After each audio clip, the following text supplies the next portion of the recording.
Hi everybody, welcome back to ME3005 Laboratory. Today we're going to be doing torsion of a non-circular member and the associated lab.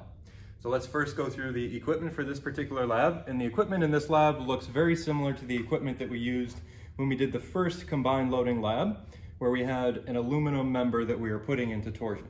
But here, the main difference with this particular lab is we have this aluminum apparatus that's wired with strain gauges. What you'll notice here is that the cross-section of this particular member is no longer circular, but instead it's rectangular. So this dimension here is sort of the short side of the beam. It's about 1/2 inch in thickness. This dimension here is the long side of the beam, and it's about 3 times that, or about 1.5 inches in thickness. So we have a rectangular cross-section here with an aspect ratio of 3. So it's 1.5 inch to 0.5 inch, so an aspect ratio of 3. And that will help us apply load and give us this non-circular torsion that we're after for this particular lab, okay? Some of the other pieces of equipment that we're gonna be using for this lab is, again, we have this steel through rod, which we have secured into this apparatus using a socket head cap screw on the end here to keep everything in place.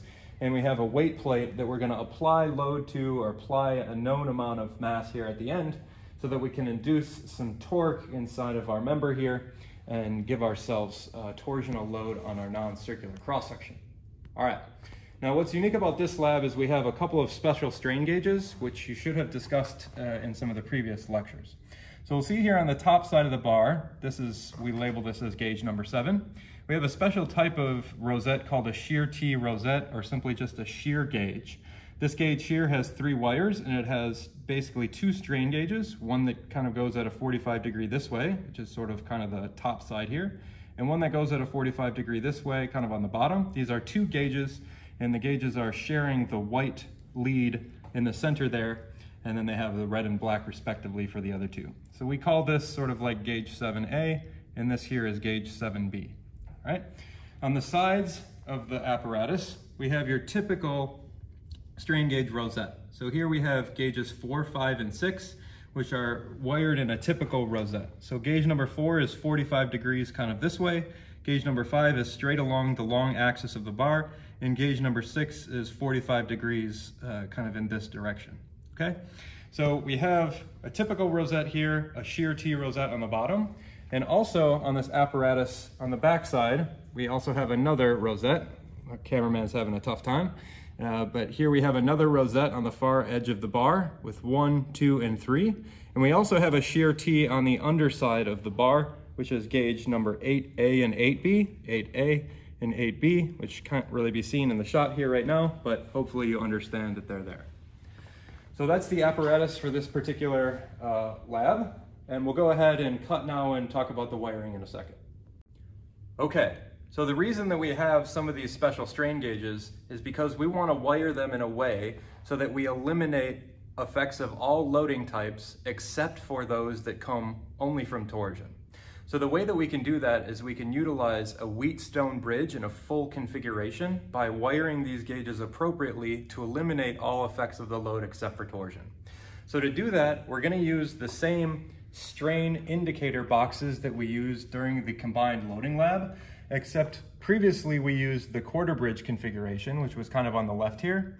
What we're gonna do in this laboratory is we're gonna wire our strain gauges in a unique way such that we get only torsional effects by taking advantage of what is the full Wheatstone bridge configuration. So the full Wheatstone bridge configuration is gonna have us wiring up strain gauges across these various terminals. See, we have the C, the T, the T, and the C on this particular diagram, telling us which gauges we want in compression and tension. We're gonna wire those appropriately based on our particular equipment just to get torsion. So we've gone through the lecture and hopefully we understand that Wheatstone bridge theory, and we've transferred that to the handout for this particular lab to show how we're wiring the gauges on this apparatus to quiet all effects except those of torsion. So here again is the shot of the full Wheatstone bridge taken right from the strain indicator box, telling us which gauges should be in compression and tension. And we're going to utilize the gauges that are on the apparatus in this wiring scheme to give us only the effects of torsion. So for example, we would take gauge number 1 here, which is on the back side of the apparatus and part of the rosette, and we're going to wire it into what would be the compressive location of the Wheatstone bridge. we're going to take gauge number 3, which are the 2 terminals here, and wire it across the 2 terminals on this particular figure in tension, and so on and so forth.